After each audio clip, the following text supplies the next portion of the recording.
முதல்வர் விஜயின் அரசியல் பிரிவு தனி அலுவலராக ஜோதிடர் ரிக்கிராதன் பண்டிட் வெற்றிவேல் நியமிக்கப்பட்டுள்ளார். அரசாங்க போஸ்டிங்க வாங்கி கொடுத்து அரசாங்க பணத்துல, அதாவது நீங்களும் நானும் கொடுக்கக்கூடிய வரி பணத்துல மாசம் 5 லட்சம் ரூபா 6 லட்சம் ரூபான்னு சம்பளம் கொடுக்கக்கூடிய இடம் இருக்குல்ல, அது ரொம்ப பெரிய ஆபத்து. மக்களோட பணத்துல யாருக்கு புகழ் பாட பாக்குறீங்க? ஊராம் வீட்டு நெய்யில உங்க வீட்டுக்கு ஸ்வீட் செய்யாதீங்க. கண்ணாடி சார் அது நம்ம மூஞ்சி அப்படி இருக்கு. பஞ்சாயத்தடா முடிச்சு பாரு, நமக்காக அம்பட்டு பெண்ணும் பிள்ளை குட்டியோட வெயில்ல காத்து கிடக்குறாங்களே. இவர் இந்த விஜய் வெற்றி பெற்று கொண்டிருக்கிறார் அப்படிங்கிற தகவல் வரும்போதே பொக்கே எடுத்துக்கிட்டு சிவப்பு கலர் கார்ல அவர் வீட்டுக்கு வந்த நபர் பார்த்திருப்பீங்க. எனக்கு முன்னாடியே நீ வந்துட்ட. என்னது முன்னால வந்துட்டியாவா? என்னடா பார்ட்னர்ஷிப் மாதிரி பேசுற? டேய், நான் யார் தெரியுமா? இப்ப ஹார்ட் அட்டாக் வரும் டாக்டர் சொன்னாரா, ஓம் சுராச்சாரி நமன் சொல்லுங்க. பதட்டப்படாதீங்க, பயப்படாதீங்க. அதுக்கு ஒரு காலம் இருக்கும். உங்களுக்கு ஒரு மரணம் நடக்கணும்னா கூட அதுக்கு ஒரு காலம் இருக்கும். அந்த காலத்தை நான் உங்களுக்கு சொல்றேன். நீங்க வேணாம் நான் சொல்லுங்க. அந்த காலத்தை எப்படி தாண்டி வர்றதுன்னு உங்களுக்கு நான் வழிகாட்டிடுவேன். கண்டிப்பா நோய்கள்ல இருந்து ஜோதிட முறையில எளிதா தப்பிச்சுக்கலாம். இதெல்லாம் இருந்தா இந்த நாடு உருப்படுமா? இந்த புரியுது. இத கொண்டு போய் புடிமானக்குள்ள வச்சு அமுக்கு. அவருக்கு ஒரு அரசாங்க போஸ்டிங். அந்த போஸ்டிங் என்ன posting? Officer on special duty. என்ன கொடுமை சரவணன்.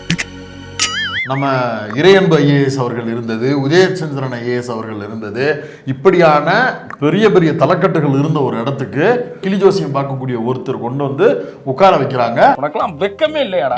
சோறு தானே திங்கிற. எரிச்சல் வருது இவனை. நான் கெட்ட வாரத்துல திட்டி போயிருவேன். அப்புறம் பெத்தம் கொதிக்குது உன்னை பார்க்க. அவருடைய டைரக்ஷன் படி தான், பொலிட்டிக்கல் அட்வைஸ் படி தான் விஜய் இயங்க போறாரு அப்படின்றத சொல்றாங்க. இது நல்ல சீட்டா?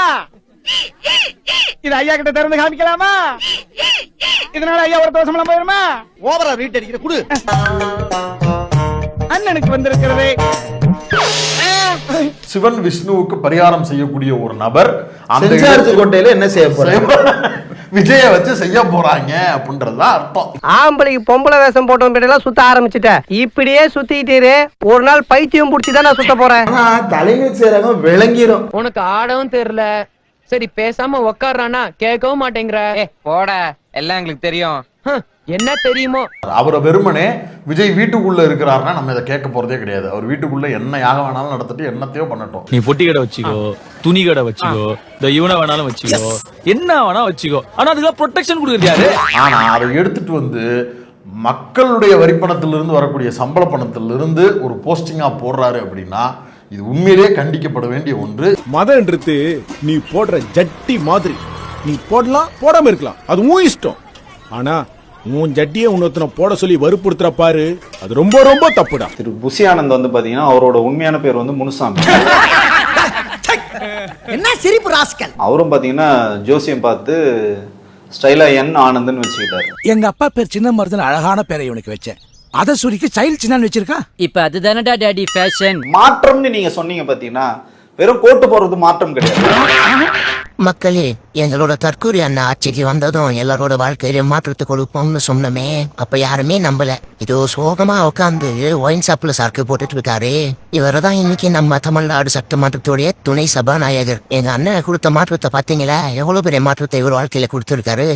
அடுத்ததா இவ்வளவு நாள் டிவியில ஜோசியம் சொல்லிட்டு இருந்தா எங்க அண்ணனுடைய ஆஸ்தான ஜோசியருக்கு தமிழ்நாடு அரசுல உயரிய பதவி கொடுத்துருக்காங்க. அதாவது எங்க அண்ணனுடைய அரசியல் உதவியாளரா, ஆபீசர் ஆன் ஸ்பெஷல் டியூட்டி அப்படிங்கிற டாகத்தில அவருக்கு ஒரு பதவியை கொடுத்துருக்காங்க. இனிமே தமிழ்நாட்டுல எந்த விஷயம் நடந்தாலும் பஞ்சாங்கம் பார்த்து நல்லா கெட்ட நேரம் பார்த்து தான் நடக்கும். அப்படிப்பட்ட ஒரு மாற்றத்தை எங்க அண்ணன் கொடுத்திருக்காரு. இதை விட உங்களுக்கு வேற என்ன மாற்றம் வேணும்? ராத்தன் பண்ணிட்டே ஜெயலலிதா அவர்கள் கூட இருந்திருக்கிறாங்க. அங்க சிக்கலாகி தப்பா சொல்லி அடிச்சு துரத்தி இருக்காங்க. டேய், எவ்வளவு அடிச்சாலும் சொர்ண இல்லையாடா? யாராவே சொர்ணைய பத்தி பேசுறதே? நான் தான்டா. நீ இல்லப்பா, ஓ வாய்ஸ் எனக்கு தெரியாதா? அப்புறம் அஜித் ட்ரை பண்ண முடியுமா? அஜித் கிட்ட எவ்வளவு முட்டி பாத்துருக்காரு. என்னிடம் வராதீர்கள் தம்பிகளே, வகுந்து விடுவேன், எழுத்தாணியை சங்கிலே குத்தி விடுவேன். இதெல்லாம் போகாத போய் தான் இப்ப இவர்கிட்ட வந்திருக்காரு. இவரு நம்பி இருக்காரு இவர் சொன்னதெல்லாம். உன்னை நம்பி வரான்னா அவ எவ்வளவு பெரிய தத்தி முண்டமா இருப்பான். 5 லட்சம் ரூபாய் கோட்டை போட்டு தான் உட்காடுறீங்க. டெய்லி கோட்டு தான். இது ஏனுக்குள்ளடா அடைஞ்சு எங்கடா அடைச்சு? ஏய், கொலை கொடுத்து வாங்கிட்டு வந்திருக்கேன். போய் கைட்டு போட்டு வாடா. ஏய், கைட்டு போட்டு வாரே, புடிங்க அங்கிட்டு தூக்கி வரவா. நேத்து சில போஸ்டுகள் பார்த்தேன். இனிமேல் அவர் தளபதி விஜய் கிடையாது, காம்ரேடு விஜய். பிஞ்சிரும். ஐயோ, நான் அப்படி சொன்னவே இல்லையே. எந்த காம்ரேடு ஜோசியக்காரங்களை கூட்டு சுத்துறாருன்னு தெரியலையே. அப்படி துப்பு. திருச்செந்தூர்ல இந்த பண்டிட்டு சொல்லிதானே இவர் போய் வந்து சத்துரு சம்ஹார யாகம் நடத்தினாரு. இனி பூரா பேரும் கிளம்பி போவான். எங்க கொண்டு வந்து நிறுத்திக்கிற பாத்தியா? இது வந்து RSS விரும்பும் ஆட்சியாக இது அமைந்திருக்கிறது. ஒத்துக்கிட மனசு இல்லனாலும் அதான் நேசம். யோ கிரிசு, நீங்க என்ன கேட்டீங்க? சனாதனத்தை ஒழிப்பேன்னு சொன்னீங்க, உங்களை ஒழிச்சிட்டாங்கன்னு. அவரை ஒழிக்கல, அவர் சட்டமன்றத்துக்கு போனாரு, சனாதனம் ஒழிக்கப்படணும் மீண்டும் சொல்லிட்டாரு. மக்களை பிரிக்கும் சனாதனம் நிச்சயம் ஒழிக்கப்பட வேண்டும். சனாதனத்தை பாதுகாக்கணும்னு சொன்ன ஒரு பய அவையில கிடையாது. ஒரே ஒருத்தர் வயசான ஆளு. கிரிசே ஃபீல்டுல கிடையாது. என்னடா இது மதுரைக்காரனுக்கு வந்த சோதனை? நீங்க இனிமேல் சொல்லுங்கன்னு கேட்டீங்கல்ல, சொல்லிட்டாரு. வாயை திறங்க. யோ பேசு. பேசியா? பேசுடா. பேசுடா கொஞ்சம். பேசுடா. இப்ப இதே இடத்துல பெரியார் திடலுக்கு போன விஜய் வாழ்க வாழ்க வாழ்கவே. வாழ்க வாழ்க வாழ்கவே. சமூக நீதி வாழ்கவே. வாழ்க வாழ்க வாழ்கவே. வாழ்க வாழ்க வாழ்கவே. உரிமை வாழ்கவே. உரிமை வாழ்கவே. அண்ணா யாரும் தெரியுதா? இவர் தான் டிவிகேயை சேர்ந்த மயிலாப்பூர் எம்எல்ஏ வெங்கட்ரமணன், ஆல்சோ மினிஸ்ட்ரியிலும் இருக்காரு. பெரியார் திடல்ல பெண்ணுரிமை வாழ்க, சமூக நீதி வாழ்கன்னு சொல்றதுல இவருக்கு என்ன பிரச்சனை தெரியல, ரியாக்ஷனே இல்லாம அப்படியே கையை கட்டிட்டு அமைதியா நிக்கிறாரு. இவரே தான் டைம்ஸ் ஆஃப் இந்தியா கொடுக்குற இன்டர்வியூலுமே ஆன்டி பிராமணிசம் இஸ் அவுடேட்டட் ஐடியாலஜிங்கிறாரு. அது மட்டும் இல்ல, இப்பெல்லாம் யாரு சாதி பாக்குறானோ சொல்லியிருக்காரு. இது ஒரு பக்கா RSS வாய்ஸா இருக்கு. அதனாலதான் என்னமோ பிசிகே தலைவர் திருமாவளவன் கூட டிவிகே வந்து RSS பிள்ளைகள் நான் சொன்னது வந்து மாற்ற கருத்து இல்லை அப்படின்னு சொல்லியிருக்காரு. அது சரிதான். பார்ப்பனர்கள் எழுதக்கூடிய திட்டத்துக்கு வேலை பார்க்கக்கூடிய ஒரு அரசாகத்தான் இந்த அரசு, புதிதாக வந்திருக்கக்கூடிய தாவேக அரசு இருக்கு அப்படிங்கிறது தான் நம்மளுக்கு இருக்கக்கூடிய கேள்வி. நீ எல்லாம் ஒரு செக்ரட்டரி, இவனையும் நீங்க நம்பிட்டு இருக்கீங்க. அப்படி ஒரு போஸ்ட் இருக்குன்றதே முதலமைச்சருக்கு தெரியாதே. உனக்கு எப்படி தெரியும்?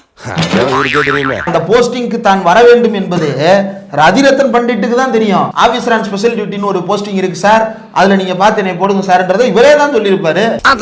அதேதான்.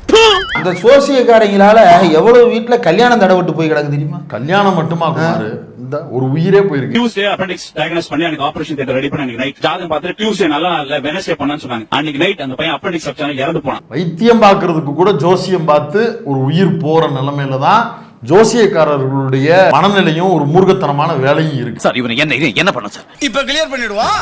ஜோதிடர் ரதன் பண்டிட்டுக்கு அரசு பதவி வாபஸ் பெற்றிருக்கிறது தாவேக அரசு.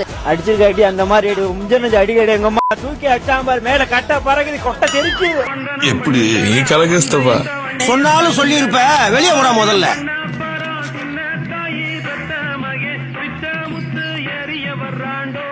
சந்தோஷமா ஓடாடே. ஸ்டார்ட் பண்ணு.